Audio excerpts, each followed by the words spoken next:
Welcome. In this video, I'll be exploring Tambour Work by Yusai Fukuyama, a thoughtful and meticulous guide to the art of tambour embroidery. I'll be going through some of the book and will be making one of the designs from the book at the end. The book is not widely available these days, but still in print. I was fortunate to find a second-hand copy on eBay. For those interested, I've included a link in the description to where it can still be purchased through Amazon. Let's dive in. Tambour Work. Yusai Fukuyama. Preface. Chain stitch is one of the most universal forms of embroidery and crochet, and it has a long and international history. This stitch is the basis of tambour work, the roots of which go back many thousands of years to China, where exquisite work was done in silk thread. Eventually, this art found its way through India, Persia, and Turkey into Europe. Chapter 1. Tambour Embroidery. Page 10. Tambour is a hand embroidery technique worked by holding the fabric taut in a frame and using a hook needle to make a basic chain stitch. The tambour hook is held in one hand above the frame, the other hand is positioned underneath to feed the thread onto the hook needle. The right side of the fabric should be placed facing upwards. The tambour holder must always be held straight in a vertical position. This allows for the easy movement of the hook in and out of the fabric. It is essential to work this type of embroidery in a frame with a stand, as both hands need to be free, one to hold the hook, the other to hold the thread. Here you can see the different frames you can use to frame up your fabric. The basic stitch. Draw the design onto the material with a water erasable fabric marker. Place a section in the frame, pulling it taut. Do not knot the threads, but leave the ends hanging on the wrong side, and sew down onto the back of the stitching when finished. The thread is held in the left hand underneath the frame. Start at one side of the design. Insert the hook through the material to the back of the frame. Catch the thread on the hook, and, leaving a 10 cm tail, bring it through to the front. Insert the hook a short distance ahead and on the stitch line. Draw through another loop. Put a little pressure onto the smooth back of the hook. This avoids the hook itself snagging the fabric when it is retrieved. Bring the hook up to the top of the fabric while keeping the slight pushing pressure to the left. Draw the second loop through the first to form a chain stitch and continue. Make the loop slightly longer than the stitch required to prevent puckering. When the design is completed, disengage the hook, insert the hook from the back, and pull the last loop through to the back. Cut off the thread, leaving a tail long enough to tie and neaten off. Making a sharply angled point or corner, insert the hook from the back, and pull the last loop through to the back. Make the loop big enough to allow the spool to pass through. Pull the thread gently, this makes a knot. Insert the hook through the material to the back of the frame. Each subsequent stitch continues to be worked through the previous link. Applying sequins with a tambour hook or a fine crochet hook. Method 2. Trace the design onto the right side of the fabric. Stretch the fabric right side up in a frame. Hold the sequins on a fine tambour hook or a crochet hook and make a chain stitch. This method is widely used in Pakistan. Chapter 2. Tambour Lace.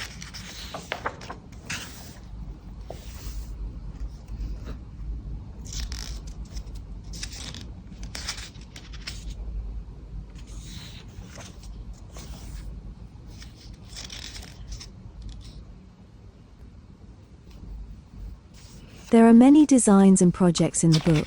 Here are just a few.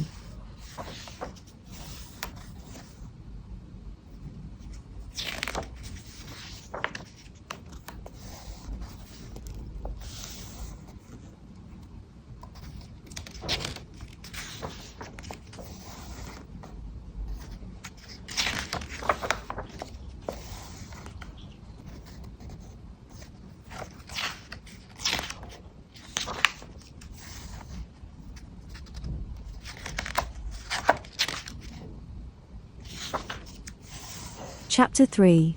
20 Japanese Designs, page 94. Mounting small pieces of net. The pieces have to be attached to a supporting fabric.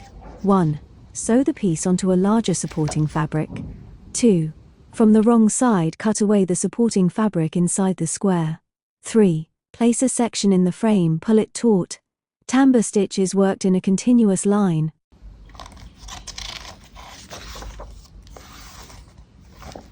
This last design in the book is the one I chose to embroider.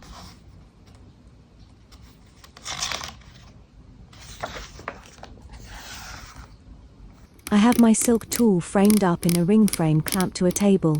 I'm tracing the design onto my tool with a water-soluble pen, just as was instructed in the book.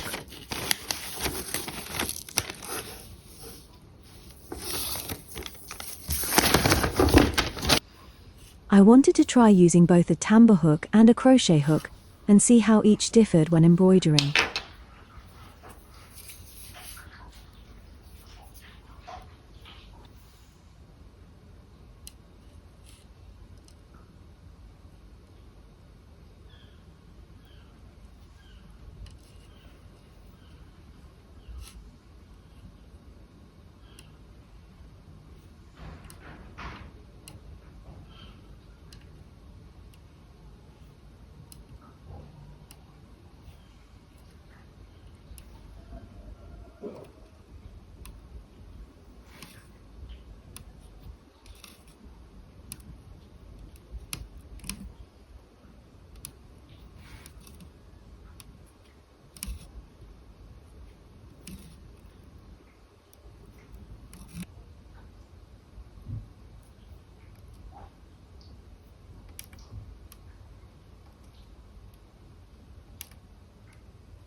I prefer using the tambour hook as I'm more used to it, but the crochet hook was just as easy to use.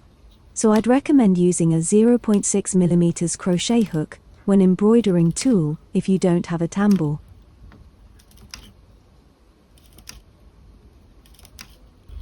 Here I'm trying the technique for embroidering sharp corners, shown on page 21 of the book.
And this is the finished piece. Be sure to try one of the designs for yourself. If you need a beginner-friendly tutorial on tambour, please go to my channel, as I have a 10-part series where you can learn the basics of tambour embroidery.